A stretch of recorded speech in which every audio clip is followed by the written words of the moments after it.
राधे राधे दोस्तों, छठ मैया से जुड़े कुछ सवाल जो आपके मन में अक्सर उठते रहते हैं कि छठ पूजा या सूर्य षष्ठी व्रत से जुड़ी प्रामाणिक और सटीक जानकारी आपको झलकदानी चैनल के माध्यम से मिलती रहेंगी। प्लीज़ हमारे चैनल पर पहली बार आए हैं तो लाइक करें, सब्सक्राइब करें ताकि आपको सारी जानकारी मिलती रहे। छठ पूजा से जुड़ी कुछ सवालों के जवाब जो अक्सर आपको इस वीडियो में जानने के लिए मिलेंगे और आपको पुत्र प्राप्ति के दिन छठ पूजा के लिए क्या करना चाहिए। बिहार, झारखंड और पूर्वी उत्तर प्रदेश में छठ पूजा सूर्य षष्ठी पूजा धूमधाम से मनाया जाता है। छठ पूजा भारत ही नहीं देश में भी विदेश में भी वहाँ भी मनाया जाता है जहाँ अकेले ही लोग जाकर बस गए हैं, जिसके बावजूद देश की बहुत बड़ी आबादी इस पूजा की कई बातों से अनजान है। इतना ही नहीं, जिन लोगों के घर में यह व्रत होता है उनके मन में भी इसे लेकर कई प्रकार के सवाल उठते हैं। आगे इस पूजा से जुड़ी प्रामाणिक और सटीक जानकारी आपको मिलती रहेंगी। प्लीज़ वीडियो पर बने रहिए, आपको पूरी जानकारी छठ पूजा से संबंधित देखने को मिलेगी। छठ पूजा यानी सूर्य षष्ठी व्रत में किन देवी देवताओं की पूजा की जाती है। इस व्रत में सूर्य देव की पूजा की जाती है जो प्रत्यक्ष दिखाते हैं और सभी प्राणियों के जीवन के अंधकार हैं। सूर्य के साथ साथ षष्ठी देवी या छठ मैया की पूजा की जाती है। पौराणिक मान्यता के अनुसार छठी माता संतानों की रक्षा करती है और उन्हें स्वस्थ और दीर्घ आयु प्रदान करती है। इस छठ में इन दोनों की पूजा साथ साथ ही की जाती है। इस तरह ये पूजा अपने आप में बेहद खास होती है। सूर्य से तो सभी परिचित हैं, लेकिन छठ मैया कौन सी देवी हैं ये आप नहीं जानते। प्लीज़ देखते हैं आगे। ब्रह्म वेद पुराण के प्रतिखंड में बताया गया है कि षष्ठी की अधिष्ठात्री प्रकृति देवी के एक प्रमुख अंश को देवसेना कहा गया है। प्रकृति का छठा अंश होने के कारण इन देवी का एक प्रचलित नाम छठी है। छठी देवी को ब्रह्मा की मानसी पुत्र भी कहा जाता है। पुराणों में इन देवी का एक नाम कात्यायनी भी है, जिनकी पूजा नवरात्रों में षष्ठी तिथि को होती है। नवरात्रों में जो आप पूजा करते हैं कात्यायनी देवी की, वही छठी देवी को ही स्थानीय बोली में छठ मैया कहा जाता है, जो निसंतानों को संतान देती है और सभी बालकों की रक्षा करती है। हर माताएं अपने बच्चों के लिए व्रत करती हैं। छठी देवी की पूजा की शुरुआत कैसे हुई, पुराणों की कथा में क्या है। वेद पुराण के अनुसार यह कथा पृथा मनु स्वभाव के पुत्र राजा प्रियव्रत को कोई संतान नहीं थी। इसके कारण वह दुखी रहते थे। महिषा कश्यप ने राजा से पुत्र यज्ञ कराने को कहा। राजा ने कई यज्ञ कराया, जिसके बाद उनकी महारानी मालकिन ने एक पुत्र को जन्म दिया, लेकिन दुर्योग से वह शिशु मरा पैदा हुआ था। राजा का दुख देखकर यह दिव्य देवी प्रकट हुई। उन्होंने उस मृत बालक को जीवित कर दिया। देवी की इस कृपा से राजा बहुत खुश हुए। उन्होंने षष्ठी देवी की स्तुति की। ऐसा माना जाता है कि इसके बाद ही धीरे धीरे हर ओर इस पूजा का प्रसार हो गया है। कहते हैं देवी की इस कृपा से राजा बहुत खुश हुए। उन्होंने छठी देवी की स्तुति की। ऐसा मानते हैं कि इस के बाद ही धीरे धीरे हर ओर इस पूजा का प्रसार हो गया है। कहते हैं शास्त्रों में भगवान सूर्य को गुरु भी कहा गया है। पुत्र पवन पुत्र हनुमान ने सूर्य से ही शिक्षा पाई थी। श्री राम ने आदित्य हृदय स्रोत का पाठ कर सूर्य देवता को प्रसन्न करने के बाद ही रावण को अंतिम बाण मारा था और उस पर विजय पाई थी। श्री कृष्ण के पुत्र सांब और कुष्ठ रोग हो गया था, तभी उन्होंने सूर्य की उपासना करके ही रोगों से मुक्ति पाई थी। सूर्य की पूजा वैदिक काल से काफी पहले से होती आती है। कहते हैं सनातन धर्म में उनके देवी देवताओं के बीच सूर्य का क्या स्थान है।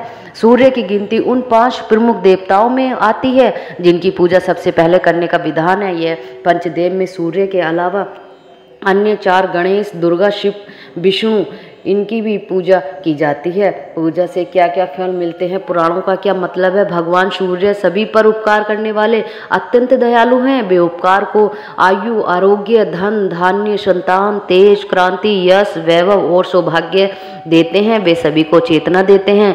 पौराणिक में इस बार में विस्तार से बताया गया है कि जिसमें कहा गया है कि सूर्य की उपासना करने से मनुष्य को सभी तरह के रोगों से छुटकारा मिल जाता है। जो सूर्य की उपासना करते हैं वे दरिद्र, दुखी, शोकग्रस्त हो अंत नहीं होते हैं कभी भी। जब भी आप हमेशा जानते हैं कि सूर्य को एक लोटा जल दे दीजिए हिंदू शास्त्रों में, या भोले बाबा को एक लोटा जल दे दीजिए, बहुत ही शुभ माना जाता है। और इसी का कारण है दरिद्रता दूर होती है और वो कभी अंधे नहीं होते हैं। सूर्य को ब्रह्मा का ही तेज बताया है। ये धर्म, अर्थ, काम, मोक्ष इन चारों पुरुष पार्थकों को देने वाला है, साथ ही पूरे संसार की रक्षा करने वाले हैं। सूर्य की पूजा में उन्हें जल से अर्घ देने का विधान है। पवित्र नदियों के जल से सूर्य को अर्घ देने और स्नान करने का विशेष महत्व बताया गया है। हालांकि ये पूजा किसी की भी साफ सुथरी जगह पर की जा सकती है। कहते हैं छठ की नदी तालाबों पर हर साल भीड़ बहुत बढ़ती जाती है। भीड़ से बचते हुए करने का क्या तरीका हो सकता है? छठी मैया की पूजा इस भीड़ से बचने के लिए हाल से दर्शकों ने कुछ घर में ही ठीक करने का चलन तेजी से बढ़ाया है। मन चंगा तो कटौती में गंगा, कहते हैं कहावत यहाँ भी गौर करने लायक होती है।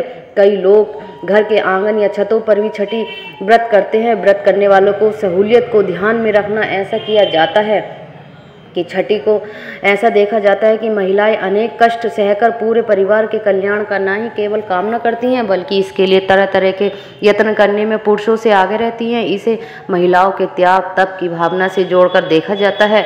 छठ पूजा कोई भी कर सकता है, चाहे वो महिला हो या पुरुष हो, पर इतना ज़रूरी है कि महिलाएं संतान की कामना से या संतान के स्वस्थ और उनसे दीर्घ होने के लिए ये पूजा बढ़ चढ़कर श्रद्धा से करती हैं।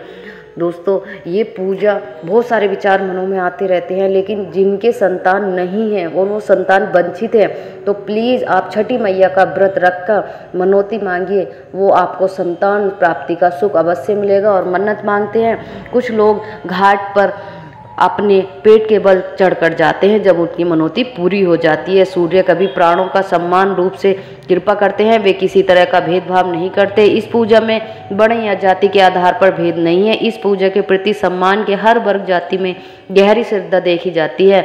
हर कोई मिलजुल कर साथ इसमें शामिल होता है।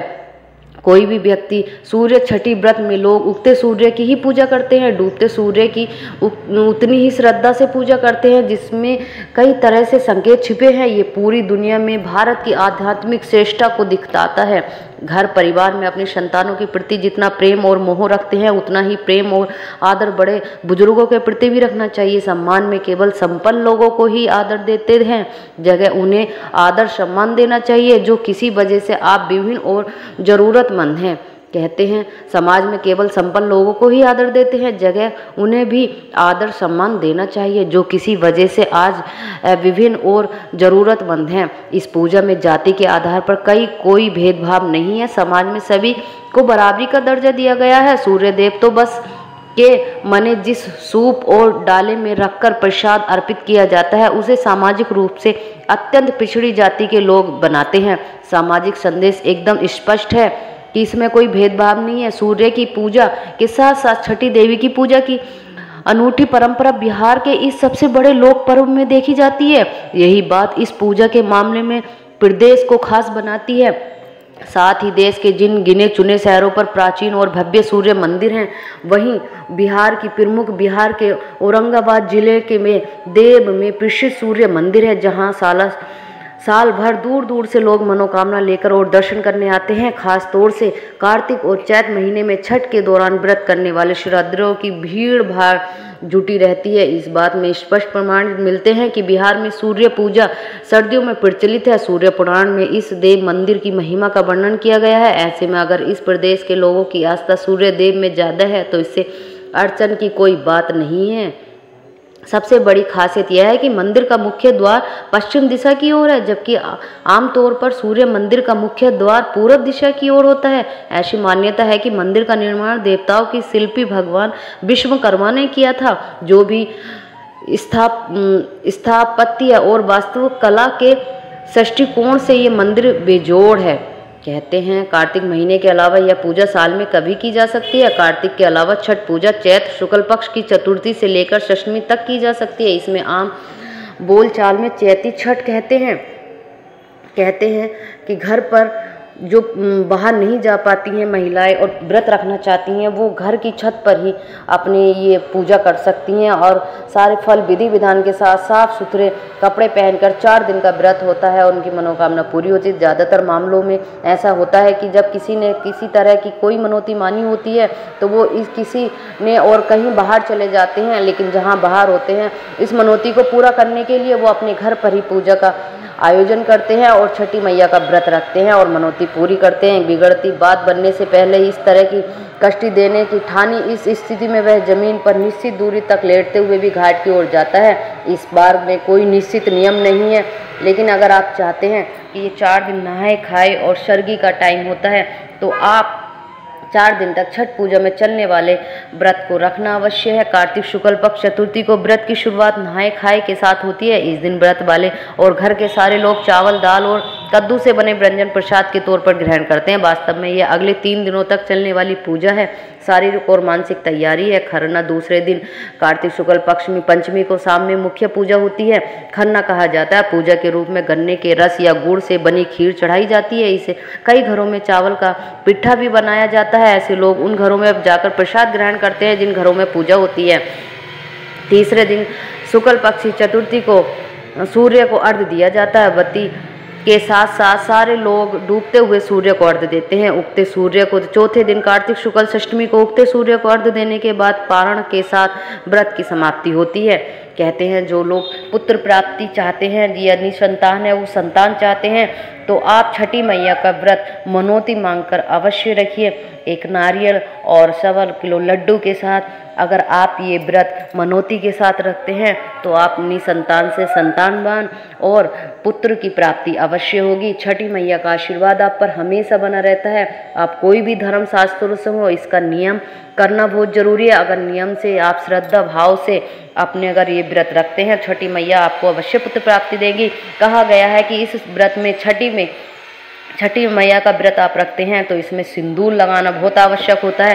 कहते हैं अगर छठी मैया का व्रत रखते समय आप नाक से मांग तक सिंदूर भरते हैं तो इसमें एक तो आपका सुहाग दीर्घ आयु होती है और साथ ये बहुत शुभ माना जाता है। कहते हैं जो स्त्री होती है वो लक्ष्मी का रूप होती है, वो अपने धन धान्य स्मृति लाती है, अपनी चरणों से लक्ष्मी का आती है। इसी प्रकार सिंदूर लगाने से माँ खुश होती हैं, माँ लक्ष्मी का आशीर्वाद आपको प्रदान होता है। उससे आपके बच्चे की दीर्घ आयु, उज्जवल भविष्य के लिए और अपने सुहाग को आगे दीर्घ आयु देने के लिए इस व्रत को मानते हैं। अगर ये 2 काम आप करते हैं, नाक से सिंदूर मांग तक लगाते हैं ऑरेंज कलर का, और आप एक नारियल और 1.25 किलो लड्डू के साथ प्रे करते हैं, तो आपको संतान अवश्य प्राप्ति होगी और छठी मैया का आशीर्वाद आपको अवश्य मिलेगा। प्लीज़ राधे राधे दोस्तों, जय माँ लक्ष्मी।